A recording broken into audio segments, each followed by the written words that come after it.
I'm sorry. I didn't mean to do it. I didn't mean to do it. Denali Brehmer was just 18 years old, living in Anchorage, Alaska, when she became entangled in a deadly scheme. It all began when she met Darren Schillmiller, a 21-year-old from Indiana, online. Schillmiller posed as a wealthy millionaire named Tyler on Instagram. He promised Brehmer $9 million to commit a murder and provide evidence of the act. Unaware of his true identity and financial status, Brehmer was lured into this sinister agreement.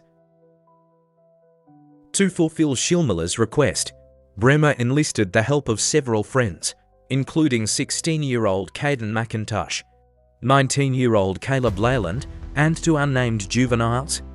The group devised a plan to lure someone into a remote area and kill them, with Brehmer leading the charge. Initially, they considered multiple potential victims, but ultimately chose Cynthia Hoffman, who had a learning disability and functioned at a younger developmental age. Cynthia believed Brehmer was her best friend, unaware that she was being targeted for a brutal betrayal. She was not judgmental of people, so she was easily brought in.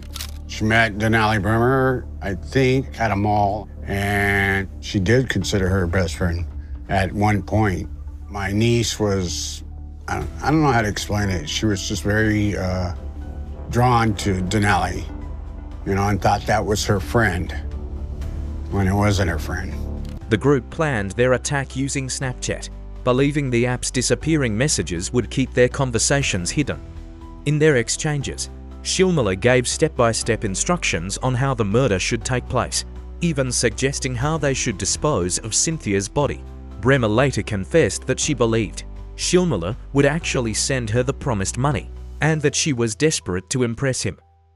On June 2, 2019, Brehmer invited Cynthia on a hiking trip to Thunderbird Falls. Cynthia excitedly joined, believing she was spending the day with her friends. However, when they reached a secluded area, the plan was set into motion.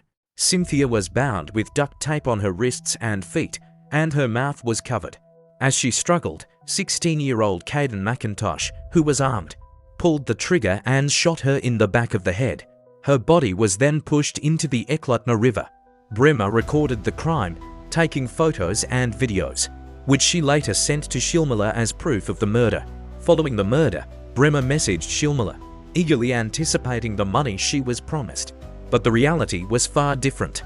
Authorities traced the digital communications between Brehmer and Schillmiller, uncovering their detailed conversations about the murder and other disturbing criminal activities. As police gathered more evidence, they discovered that Schillmiller had also coerced Brehmer into sexually abusing minors and sending him explicit images, revealing a deeper level of depravity. Brehmer and her accomplices were arrested and charged with multiple offenses. During questioning, Brehmer broke down, admitting to police that she had been convinced to carry out the murder under the belief that she was working for a real millionaire.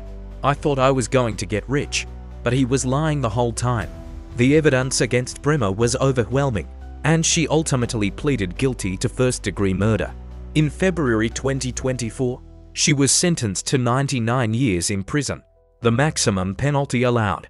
Judge Andrew Peterson described the murder as tragic and senseless, highlighting Brehmer's lack of remorse and the calculated nature of her actions. Darren Schillmiller, the mastermind behind the crime, was extradited to Alaska and, in January 2024, also received a 99-year sentence for his role in the murder.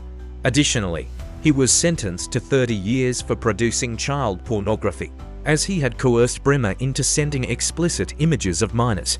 In a 2024 interview from prison, Denali Brehmer discussed her actions, acknowledging her responsibility, but also indicating the influence Schillmiller had over her decisions. Figured it was time to just say my part.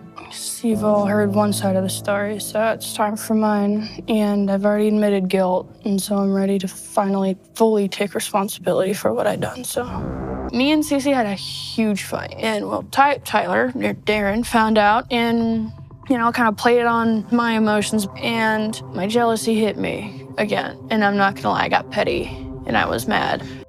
Cynthia Hoffman's father continues to fight for justice and awareness, urging young people to be cautious of who they trust online.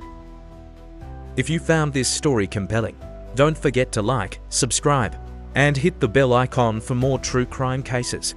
Let us know your thoughts in the comments below.